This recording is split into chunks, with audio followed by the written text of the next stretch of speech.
नेपालले लगातार प्रयास गरे पनि राष्ट्रसङ्घीय महासभाका दौरान यो वर्ष पनि सार्क मन्त्री स्तरीय साइडलाइन बैठक नहुने भारत र पाकिस्तान बीचको प्रतिद्वन्दिता मुख्य कारण। सत्तारूढ कंग्रेसभित्र गठबन्धन सरकारको नेतृत्व फेर्नुपर्ने माग बढ्दै सरकारको काम कारबाहीलाई लिएर संस्थापन इतर समूहको विमति। सरकार र आन्दोलनकारी स्वास्थ्य कर्मीबीच 6 बुँदे सहमति, विरोधका कार्यक्रम फिर्ता। भारत र ब्राजिलबीच चिनी उत्पादनका विषयमा उत्पन्न विवाद मिलाउने पहल सुरु। र श्रीलंकाको लज्जास्पद ब्याटिङपछि 6 ओभर 1 बलमा लक्ष्य पूरा गर्दै इन्डिया एसिया कपको उपाधि जित्न सफल। नमस्कार, कान्तिपुर डायरीका साथमा साथी असिम र म नवीन। समाचार अब विस्तारमा।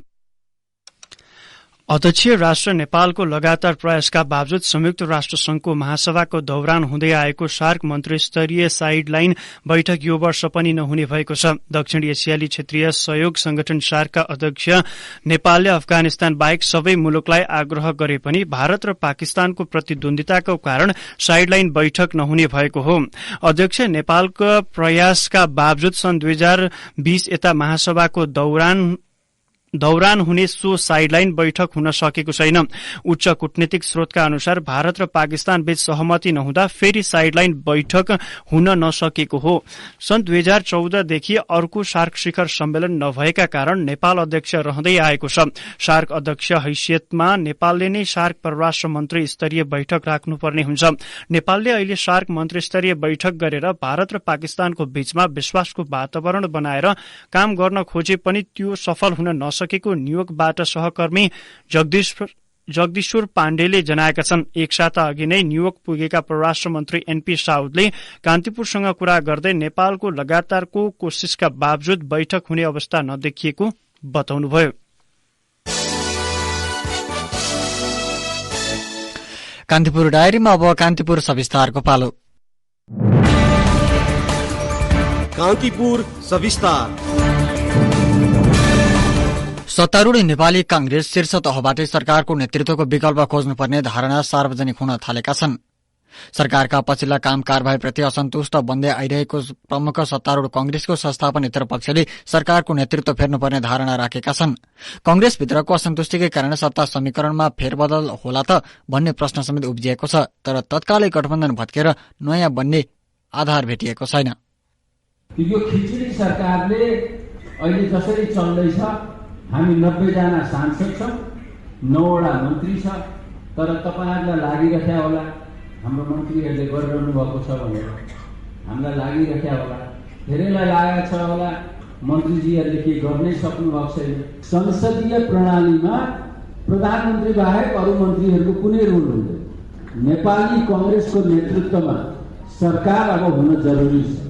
गत साता चितवनमा आयोजित पार्टीको कार्यक्रममा कंग्रेस संस्थापन इतरका नेता डाक्टर शेखर कोइरालाले सरकारको नेतृत्वको विकल्प खोज्नुपर्ने बताएका थिए। सरकारका पछिल्ला गतिविधिले राष्ट्रिय राजनीतिमा थप निराशा बढाएको भन्दै उनले प्रधानमन्त्री पुष्पकमल दाहालको विकल्प खोज्नुपर्ने धारणा राखेका हुन्। संघीय संसदको ठूलो दल नेपाली कांग्रेस संस्थापन इतर पक्षका शीर्ष नेताहरूबाटै सरकार परिवर्तनको विषय उड्दा राष्ट्रिय राजनीतिमा बहसको विषय बनेको छ। राष्ट्रपति निर्वाचनमा बनेको कांग्रेस सहितको गठबन्धनभित्र कांग्रेस बाहेक दलहरूको छुट्टै मोर्चा बन्नु, सरकारका काम कारबाहीका विषयमा जानकारी नहुनु जस्ता विषयलाई लिएर कांग्रेस नेताहरूमा आशंका बढ्दो छ। कांग्रेस नेता अर्जुन नरसिंह केसी सरकारका कारण जनतामा थप निराशा बढेको भन्दै समयानुकूल अघि बढ्न सकिने बताउँछन्। उनले भने, भ्रष्टाचार विरुद्ध अभियान जुन ढंगले सञ्चालन गरेको छ, हुन्छ सरकारले धेरै खुट्टा कमाइसकेको छ, त्यसको टुङ्गो लाग्छ भन्ने विश्वास जनतामा हराएको छ। म आफैलाई पनि हराउन थालेको छ। अरू पनि धेरै फ्रन्टमा अराजकता हिंसा जुन ढंगले वृद्धि हुँदै गइरहेको छ, त्यसले गर्दा सरकारमा खुसी हुने कुरा त छैन। तर के विकल्प नै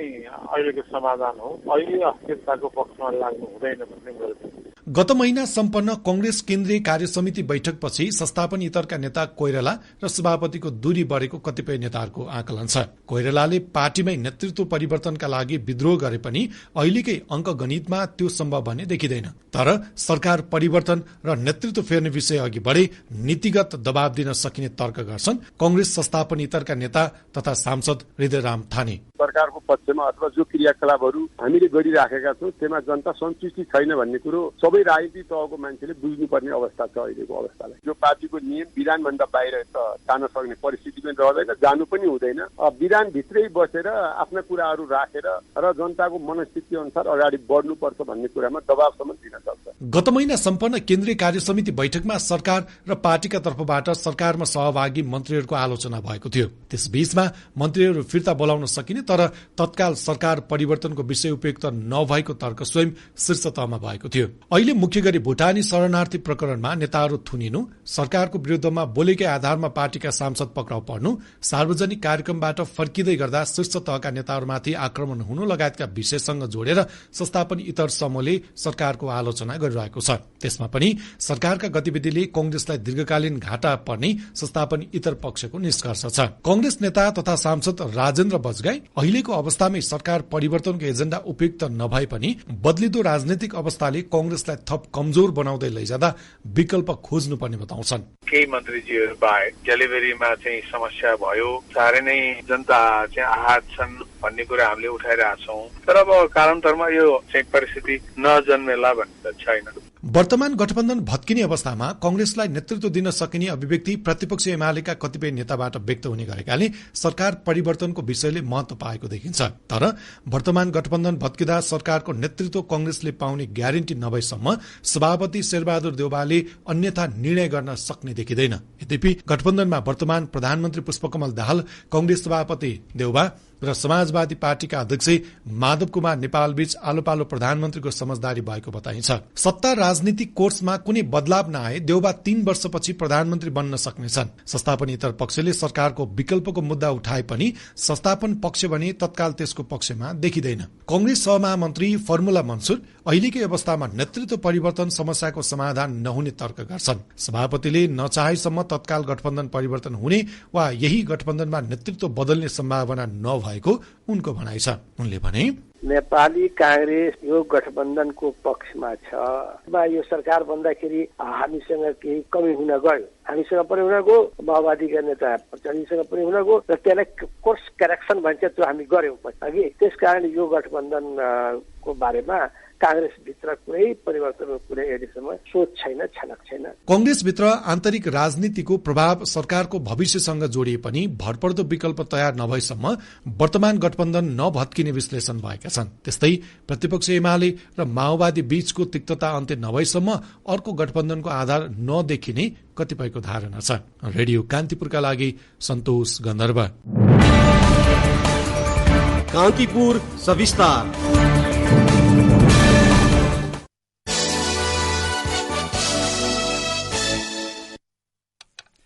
सुरक्षा माग गर्दै आन्दोलित नेपाल चिकित्सक संघले विरोधका कार्यक्रम फिर्ता लिएको छ। सरकार र चिकित्सक बीच 6 बुँदे सहमति भएपछि विरोधका कार्यक्रम स्थगित गरिएको हो। काठमाडौँमा भएको वार्तामा सन्चो अस्पतालका चिकित्सकहरूमाथि भएको कुटपिटमा संलग्नहरूमाथि तत्काल पक्राउ गरेर कारवाही गर्ने सहमति भएको छ। सहमतिमा सन्चो अस्पताल हेटौडामा ड्युटीमा रहेका चिकित्सकहरू विकास थापा र प्रशान्त बिडारी माथि भएको सांघातिक आक्रमणमा संलग्न भएका दोषीहरूलाई गृह मन्त्रालय मार्फत सम्बन्धित निकायले तत्काल पक्राउ गरी स्वास्थ्यकर्मी तथा स्वास्थ्य संस्थाको सुरक्षा सम्बन्धी ऐन 2066 पहिलो संशोधन ऐन 2079 बमोजिम कारवाही गर्ने साथै पक्राउ परेका 4 जना पक्राउ पूर्जी जारी भएका 5 जना सहित अन्य दोषीहरूलाई सोही ऐन बमोजिम कारवाही प्रक्रिया अगाडि बढाउने भनिएको छ। सहमतिमा चिकित्सक संघले शुरू गरेको विरोधका सबै कार्यक्रम फिर्ता लिने उल्लेख छ। डेंगी भएको बिरामीको उपचारको क्रममा भरतपुरमा मृत्यु भएपछि मृतकको परिवारले भदौ 27 गते उपचारमा लापरवाही गरेको भन्दै चिकित्सकहरूमाथि कुटपिट गरेका थिए।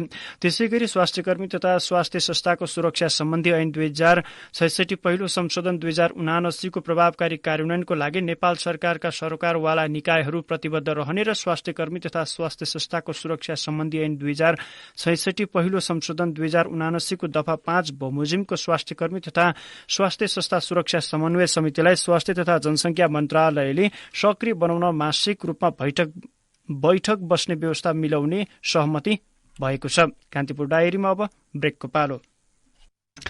ब्रेकपछि कान्तिपुर डायरीमा अब बाँकी प्रसंग। 61 किलो सुन तस्करी प्रकरणमा संलग्न भएको आरोपमा 29 जना विरूद्ध काठमाडौँ जिल्ला अदालतमा मुद्दा दायर भएको छ। संगठित अपराध, अवैध व्यापार, क्रिप्टो करेन्सीको कारोबार लगायतका कसुरमा जिल्ला सरकारी वकिलको कार्यालयले मुद्दा दर्ता गराएको जिल्ला अदालत काठमाडौँका सूचना अधिकारी दीपक दाहालले जानकारी दिनुभयो। मुद्दा दर्ता भएका 29 जना मध्ये 3 जना अझै फरार छन्। उनीहरू 3 जना नेपाली नागरिक रहेको सूचना अधिकारी दाहालले बताउनुभयो। 61 किलो सुन प्रकरणको अनुसन्धान प्रतिवेदन केन्द्रीय अनुसन्धान ब्यूरो सीआईबीले यसअघि सरकारी वकिलको कार्यालयमा बुधबार बुझाएको थियो। सो प्रकरणमा अन्तर्देशीय संगठित आपराधिक समूहले नेपाललाई अखडा बनाएर क्रिप्टो करेन्सीको समेत अवैध कारोबार गर्ने गरेको पाइएको सीआईबीको प्रतिवेदनमा उल्लेख छ। यसैबीच सुन तस्करी प्रकरणमा पक्राउ परेका मध्ये 6 जनालाई भने मुद्दा नचलाउने निर्णय सरकारी वकिलको कार्यालयले गरेको छ। यो प्रकरणमा संलग्न रहेका फरार सूचीका 15 जना विरुद्ध थप अनुसन्धान जारी रहनेछ। हङकङबाट ब्रेक्सोको आवरणमा कार्गो गरी ल्याइएका वस्तु त्रिभुवन अन्तर्राष्ट्रिय विमानस्थल भन्सार कार्यालयबाट जाँच पार गरेर सिनामंगल सड़कमा पुर्याइसकेको अवस्थामा साउन 2 गते बरामद भएको थियो। काठमाडौँको तीनकुनेमा एकै परिवारका 304 जनाको हत्या घटनामा संलग्न एकजनालाई प्रहरीले सार्वजनिक गरेको छ। हत्यामा संलग्न सिन्धुपाल्चोकको 12 विषय नगरपालिका 9 का 23 वर्षीय सञ्जय भण्डारीलाई प्रहरीले पत्रकार सम्मेलन गर्दै आज साँझ सार्वजनिक गरेको हो। रिसिभीका कारण घटना भएको प्रहरीले जनाएको छ। केही समय अघि मोटरसाइकल दुर्घटनामा परेका मृतक विशाल राईले सञ्जयलाई कुटपिट गरेका थिए। दुर्घटनापछि पटक पटक टेलिफोन सम्पर्क भए पनि भेट नभएको र पछि विशाल मिलमा बस्ने गरेको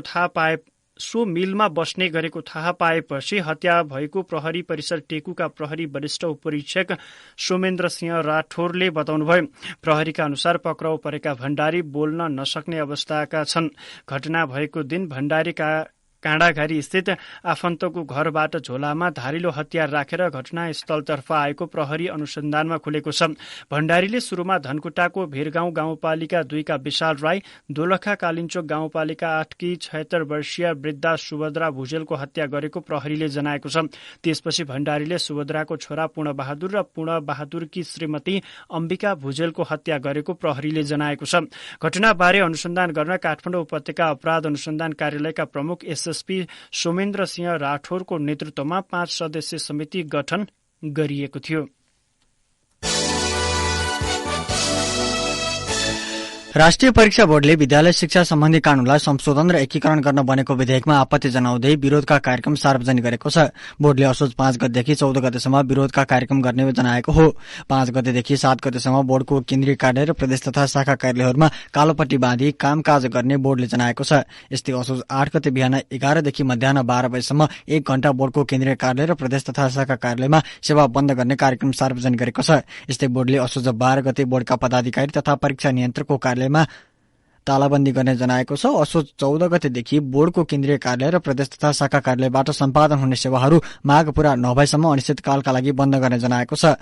ऐन निर्माण गर्दा सम्बन्धित सरकारवालासँग छलफल नगरी सांगठनिक संरचना र कर्मचारी व्यवस्थापनमा व्यापक हेरफेरको प्रस्ताव गरिएको भन्दै बोर्डले विधेयकमा आपत्ति जनाएको हो।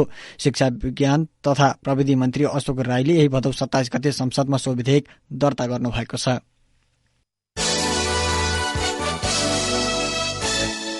सुनसरीको धरान र इटहरी उपमहानगरपालिका बीच उत्पन्न सीमा विवाद मिल्न नसक्दा प्रदेश र संघीय सरकारलाई गुहारिएको छ। दुवै पक्षले आफ्नो अडान नछाडेपछि विवाद स्थानीय स्तरमा मिल्न नसकेको हो। एउटै जिल्लाका 2 स्थानीय तहबीचको सीमा विवाद यसअघि पनि पटक पटक हुँदै आएको थियो। सीमा विवाद उत्कर्षमा पुगेपछि सो क्षेत्रको विकास निर्माण नै प्रभावित हुने देखिएकाले प्रदेश र संघीय सरकारलाई विवाद निरूपणको लागि सहयोग मागिएको जिल्ला समन्वय समिति सुनसरीका प्रमुख राजन मेहताले बताउनुभयो। धरान र इटहरी उपमहानगरको सिमाना 4 कोसे झाडी स्थित सेउती खोलाको पुललाई मानिँदै आएको छ। प्रहरी प्रशासन र स्थानीय तहले पनि लामो समयदेखि सोही पुललाई सिमाना मानेर काम गर्दै आएको अवस्थामा धरान उपमहानगरका प्रमुख हर्क साम्पाङले 5 किलोमिटर दक्षिण इटहरी क्षेत्रको पानी पियामा सीमा बोर्ड गाडेपछि विवाद शुरू भएको थियो। साम्पाङले 2 पटक गाडेको उक्त बोर्ड इटहरीका जनप्रतिनिधि र नगरवासीले उखलेपछि विवाद बढ्दै गएको हो। हिन्दू महिलाहरूको महान चाड हरितालिका तीजको अघिल्लो दिन आज दर खाएर मनाइँदैछ। आजको दिन आफ्ना छोरी चेलीलाई माइतीमा बोलाइ मिठो परिकार खान दिने एवं नाचगान गरेर रमाइलो गर्ने प्रचलन छ। दर खाने दिनबाट नै तीज पर्व शुरू हुन्छ। धार्मिक मान्यता अनुसार सत्ययुगमा पार्वतीले भाद्र शुक्ल द्वितीयका दिन दर खाए तृतीयमा व्रत बस्दा महादेव स्वामी पाएको धार्मिक विश्वास छ। दर खाएको भोलिपल्ट दिनभर निराहार व्रत बसेर तीज मनाउने प्रचलन छ। यसैबीच जिल्ला प्रशासन कार्यालय काठमाडौँले पशुपति मन्दिर परिसरमा माछा मासु मदिरा तथा सुर्तीजन्य पदार्थ बिक्री वितरणमा प्रतिबन्ध लगाएको छ। तीज पर्वलाई लक्षित गरी जिल्ला प्रशासन कार्यालयले गौशाला, मित्र पार्क, तिलगंगा लगायतका क्षेत्रमा नशालु पदार्थ बिक्री वितरणमा रोक लगाएको हो। पाशुपत क्षेत्रभित्र सुरक्षा लगायतका धार्मिक, सांस्कृतिक मर्यादा र पवित्रता कायम राख्नका लागि सार्वजनिक सूचना जारी गरेका भन्दै प्रशासनले अवज्ञा गरी कारबाही गर्ने चेतावनी दिएको छ। कान्तिपुर डायरीमा पुनः ब्रेकको पालो। ब्रेकपछि कान्तिपुर डायरीमा अब आर्थिक प्रसंग। चालू आर्थिक वर्षको पहिलो महिना साउनमा मात्रै 1 खर्ब 16 अर्ब 2 करोड़ रुपैयाँ बराबर रेमिटेन्स भित्रिएको छ। नेपाल राष्ट्र बैंकले सार्वजनिक गरेको वित्तीय प्रतिवेदन अनुसार यो रेमिटेन्स अघिल्लो वर्षको साउन महिनाको तुलनामा 25.8% बढी हो। अमेरिकी डलरमा भने गत वर्षको साउनको तुलनामा यो साउनमा 21.5% ले रेमिटेन्स वृद्धि भई 87 करोड़ 98 लाख डलर पुगेको छ। अघिल्ला महिनाहरूमा विदेश जानेको संख्या उल्लेख्य बढेकाले रेमिटेन्समा सकारात्मक प्रभाव देखिएको हो। यद्यपि साउनमा भने अन्तिम श्रम स्वीकृत लिनेको संख्या गत वर्षको साउनको तुलनामा घटेको छ। साउनमा संस्थागत तथा व्यक्तिगत रूपमा श्रम स्वीकृति लिने नेपालीको संख्या 39,152 कायम भएको छ। संसदको उद्योग तथा वाणिज्य र श्रम तथा उपभोक्ता हित समितिले खाद्यान्न वस्तुमा भ्याट र भन्सार छुट दिन अर्थ मन्त्रालयलाई निर्देशन दिएको छ। दैनिक उपभोग्य वस्तुहरू, चिनी, नुन, चामल, गहुँ लगायतका खाद्य वस्तुको आपूर्ति व्यवस्थापनबारे आजको छलफलपछि सो निर्णय गरिएको समितिका सभापति अब्दुल खानले बताउनुभयो। चाडबाडका अवसरमा बजारको माग अनुसारको परिमाणमा उक्त मन्त्रालयबाट माग भए अनुसार मूल्य अभिवृद्धि कर पूरै छुटमा र 1% अनुसार महसुल लिने गरी आयातको सहमति उपलब्ध गराउन अर्थ मन्त्रालयलाई निर्देशन गरिएको छ। अनुगमनलाई पर्याप्त मात्रामा जनशक्ति र स्रोत साधनको व्यवस्था सरकारलाई मिलाउनको लागि निर्देशन दिने गरिएको छ। यसैबीच संसदीय समितिले नजिकै गरेको चाडपर्वको समयमा खाद्यान्न र अत्यावश्यक वस्तुहरूको अभाव हुन नदिन सहज आपूर्ति व्यवस्था मिलाउन सरकारको ध्यानाकर्षण गरेको छ। उपभोग्य वस्तुहरूमा हुने मिसावट, कृत्रिम अभाव, कालो। अब मुलुक बाहिरका प्रसंग। भारत र ब्राजिल बीच चिनी उत्पादनको विषयमा उत्पन्न विवाद समाधानको लागि वार्ता शुरू भएको छ। उखु उत्पादन गर्ने प्रमुख राष्ट्र भारत र इथानोल उत्पादन गर्ने ब्राजिल बीच विश्व व्यापार संगठनमा वार्ता शुरू भएको भारतीय संचार माध्यमले जनाएका छन्। ब्राजिल र भारत बीच इथानोल उत्पादनमा प्रयोग हुने प्रविधिका लागि सहकार्यको विषयमा समेत छलफल हुने भारतीय अधिकारीलाई उद्धृत गर्दै द हिन्दूले जनाएको छ। उखुबाट उत्पादन हुने इथानोलले खाद्यान्न आपूर्ति र आत्मनिर्भर हुन सहयोग पुग्ने अपेक्षा गरिएको छ।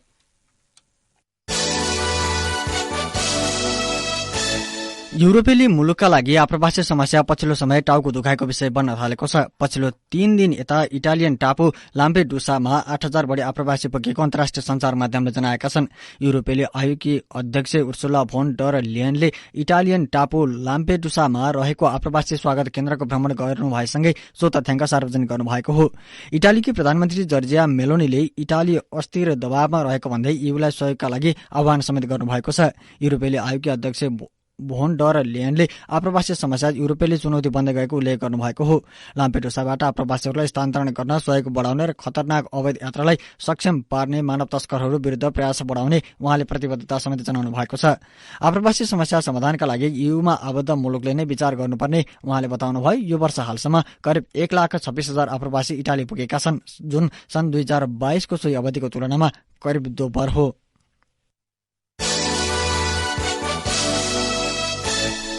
अब खेल प्रसंग। एसीसी एसिया कप क्रिकेटको फाइनलमा श्रीलंकाले लज्जास्पद ब्याटिङ गरेपछि इन्डियाले 6 ओभर 1 बलमा लक्ष्य पूरा गर्दै उपाधि जितेको छ।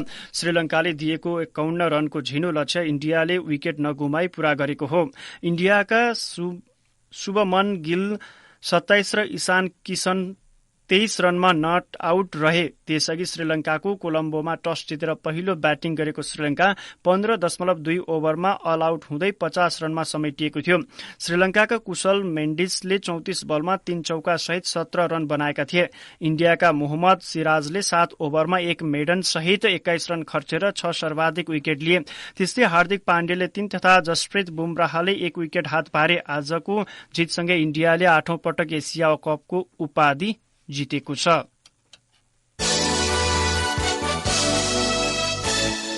र एसियाली खेलकुद प्रतियोगितामा नेपालका 6 जना टेनिस खेलाड़ीले प्रतिस्पर्धा गर्दैछन्। यी मध्ये 3 खेलाड़ी एसियाडमा पहिलो पटक सहभागी हुन लागेका हुन्। गत असारदेखि ललितपुरको सातदोबाटो स्थित टेनिस कोर्टमा खेलाड़ी 4 यसलाई पुनः सुन्नुहोला। गत असारदेखि ललितपुरको सातदोबाटो स्थित टेनिस कोर्टमा 4 खेलाड़ी बन्द प्रशिक्षणमा रहँदा 2 जना वैदेशिक प्रशिक्षणमा व्यस्त छन्। एक रिपोर्ट।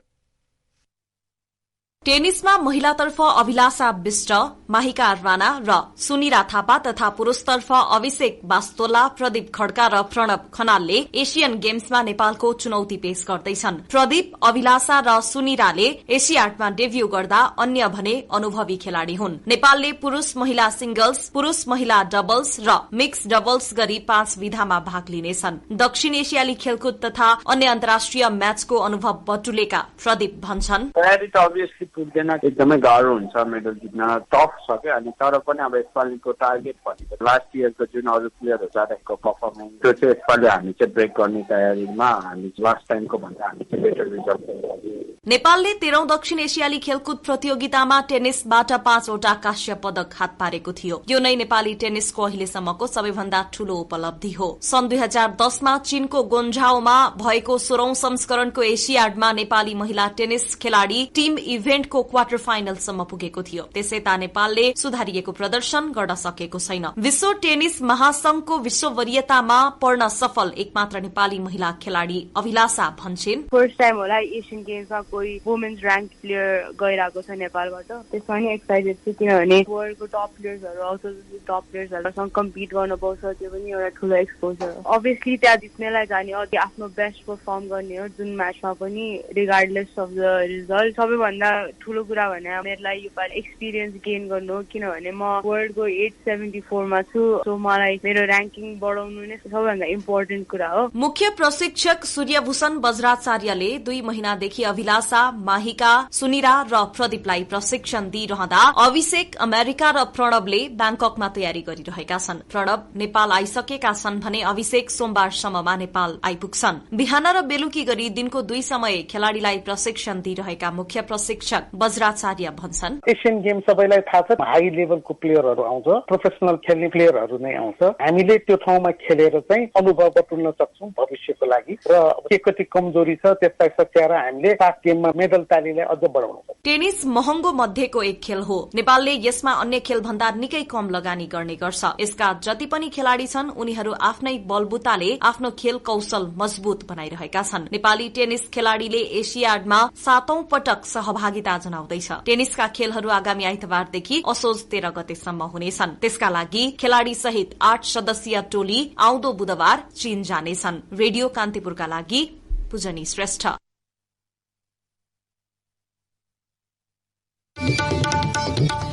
अवस्था यसका साथै कान्तिपुर डायरीका आजका सम्पूर्ण बुलेटिन यही सकिन्छन्। भोलि बिहान 6:30 बजे नियमित बुलेटिनका साथ उपस्थित हुनेछौं। तबसम्मका लागि न्यूज डेस्कका सम्पूर्ण सहकर्मीसँगै साथी असीम र म नवीन बिदा हुन्छौं। नमस्कार, शुभरात्रि।